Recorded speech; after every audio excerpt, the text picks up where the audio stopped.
y sentimos pasión por el periodismo.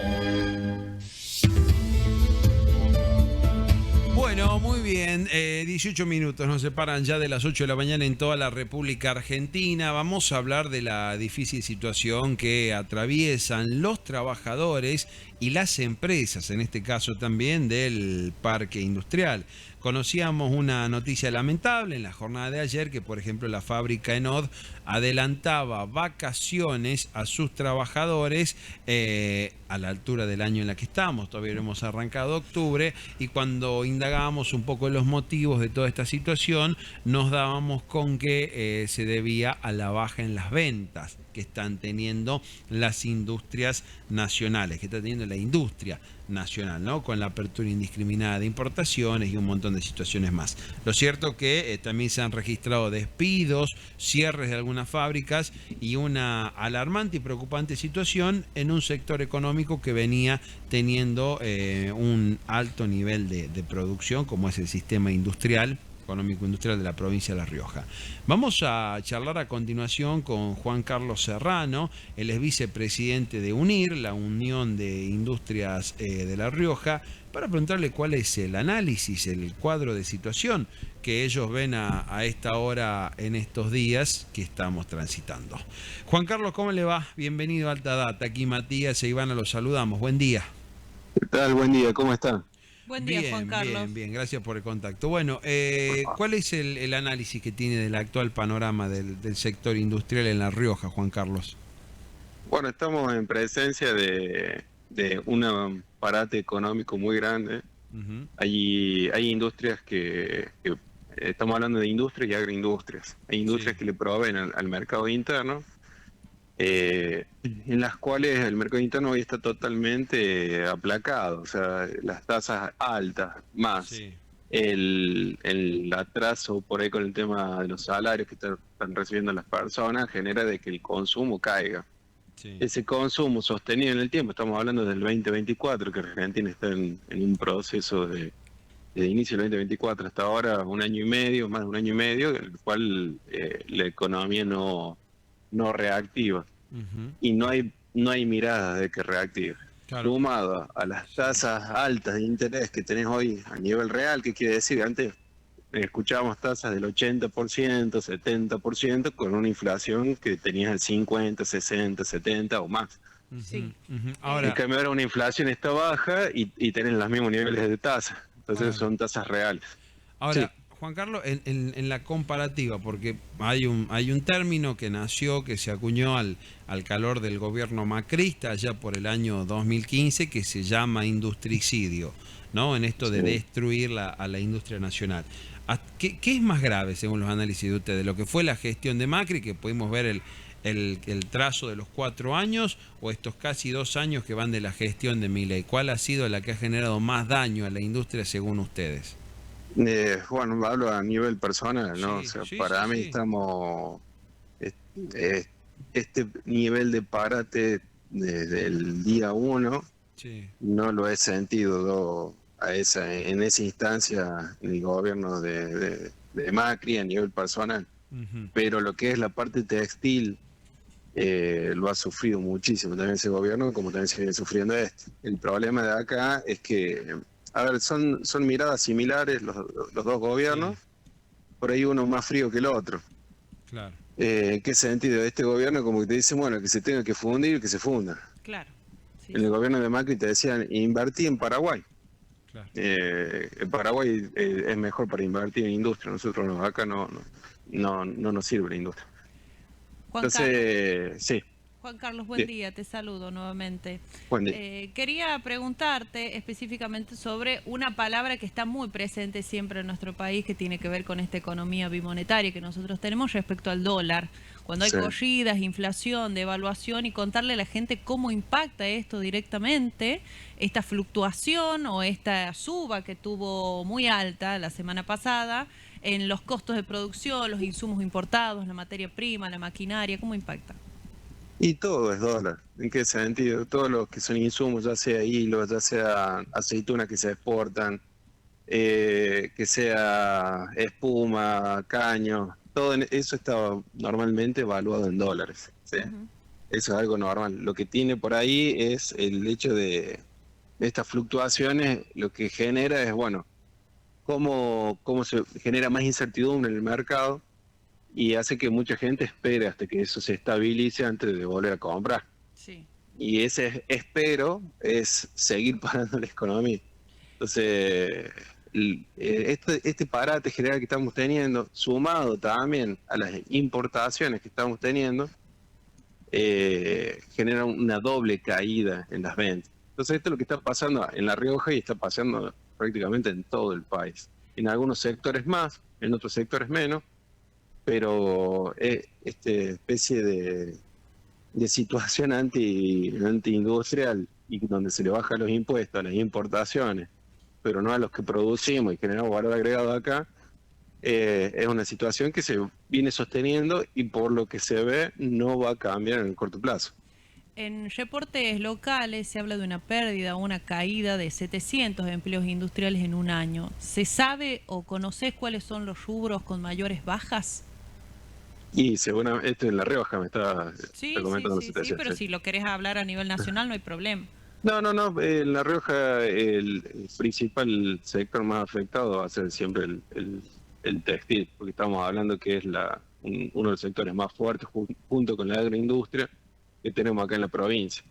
Por eso acá en La Rioja vamos a sentir que se habla mucho más y se golpea mucho más porque es un sector fuerte en la provincia, sector que viene invirtiendo constantemente en los últimos 40 años, estamos hablando de fábricas de nivel europeo que tenemos acá en la capital y parte del interior, que esto están siendo los principales afectados, porque la manera en que están entrando estas empresas chinas es terrible. O sea, creo que el otro día salió la noticia que había colapsado la aduana en Buenos Aires por la cantidad de paquetes que venían de China. Sí. Sí.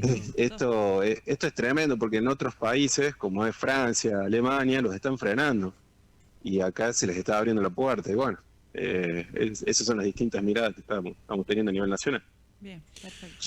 Ahora, yo te quiero preguntar, Juan Sí. Carlos, en este aspecto, ¿no? ¿Cuáles son las estrategias de contención que se vienen trabajando con el gobierno en la provincia de La Rioja y hasta qué punto esto puede contenerse, ¿no? Porque digo, en algún momento el gobierno ayudaba en el salario de algunos de los trabajadores para que se puedan generar más puestos de trabajo, en otras gestiones, ¿no? Cuando era otro el presidente, pero digo, ahora también el gobierno de La Rioja está sufriendo la falta de envío de fondos, conflictos por el tema de envíos de fondos y ya pareciera que hay medidas que no llegan, no son suficientes, la sábana está corta.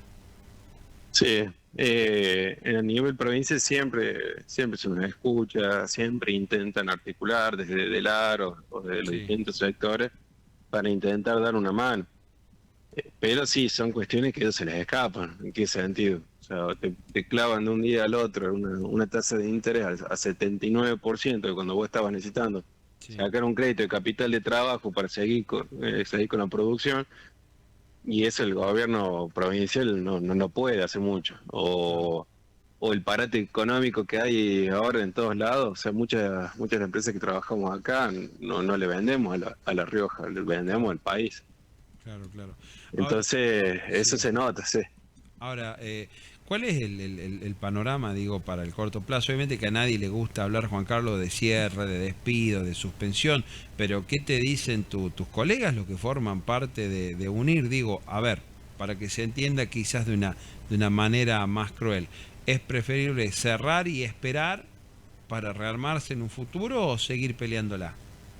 No, nunca es preferible cerrar, porque vos tenés la mayor inversión que se hace en lo que Sí. son industrias, es la gente. O sea, son años de capacitación, años de armar equipos de trabajo, gente que está, hay mucha gente que tiene, la mayoría tiene la camiseta puesta en la empresa. Claro. Están ahí buscando ayudar, buscando generar mejoras. Y gente que se ha invertido muchísimos años. O sea, una persona, imagínate un mando medio, posiblemente serían 10 años de capacitación. O sea, agarrar y cerrar todo, desarmar todo, es la muerte.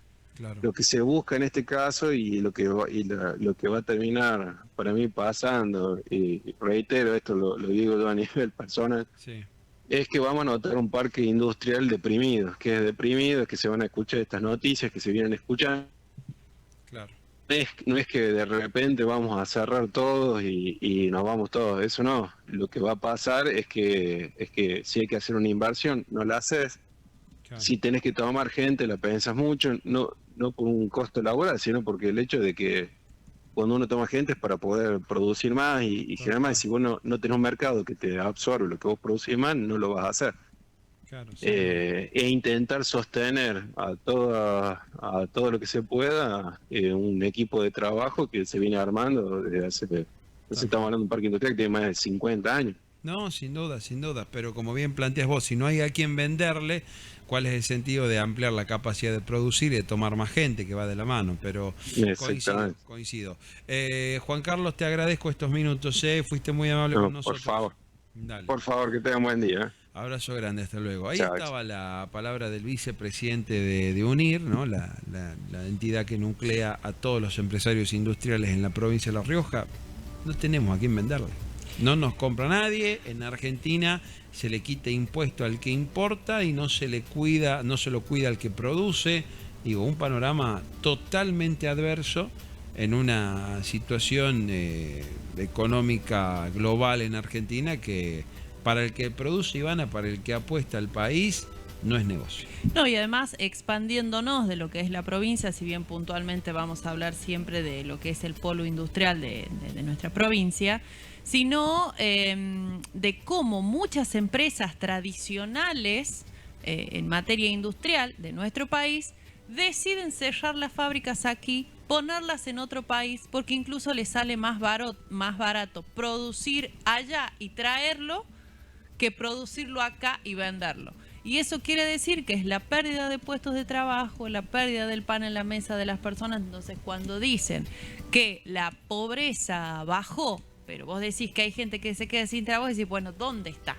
Claro. ¿De qué vive esa gente? O esa gente que deja de tener trabajo entra en una condición de vulnerabilidad, porque más allá de que hay una ley, en el caso de que seas un empleado registrado, tenés lo que tiene que ver el fondo de desempleo, por decirlo de alguna manera, sí. Pero sabemos que en nuestro país tampoco hay un control respecto al empleo registrado, lo hablábamos el otro día, el alto porcentaje que hay muchas personas que son monotributistas o trabajadores autónomos, y además de que eso es una plata que te dura un determinado periodo de tiempo, y si la empresa se declara en quiebra, muchas veces la plata que le corresponde a los trabajadores no llega como tiene que llegar. Entonces, cuando se hacen estas estadísticas o estos estudios y se dice que ha bajado la pobreza, voy a decir, bueno, ¿dónde está? ¿Cuál es la pobreza? ¿Cómo la medís? Pero seguramente en un ratito vamos a ampliar esa información. Sobre todo con esto que planteas vos, ¿no? 700 puestos de trabajo se perdieron, 700 despidos.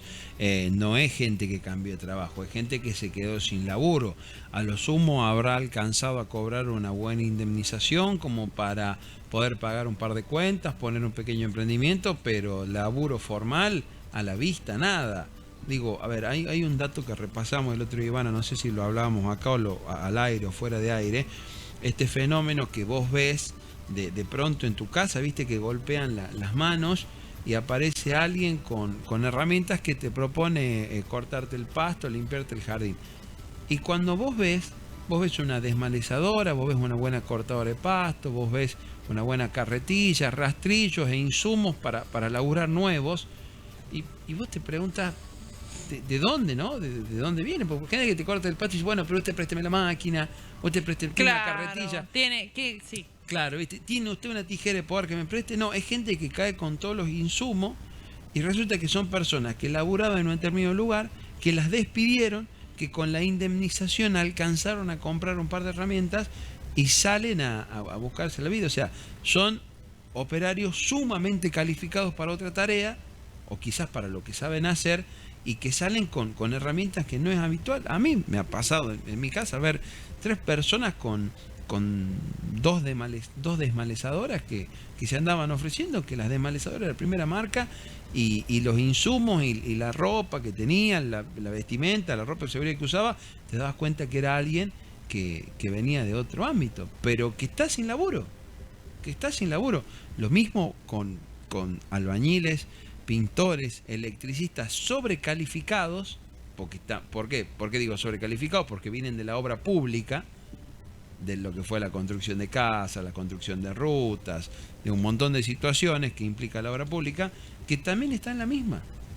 Y esto genera toda una situación. Por eso nos preguntamos, toda esta gente que perdió el puesto de laburo, que la despidieron, que se le cayó lo que tenía, no se fue al ámbito, a otro, no cambió, no se sentó tras de un escritorio.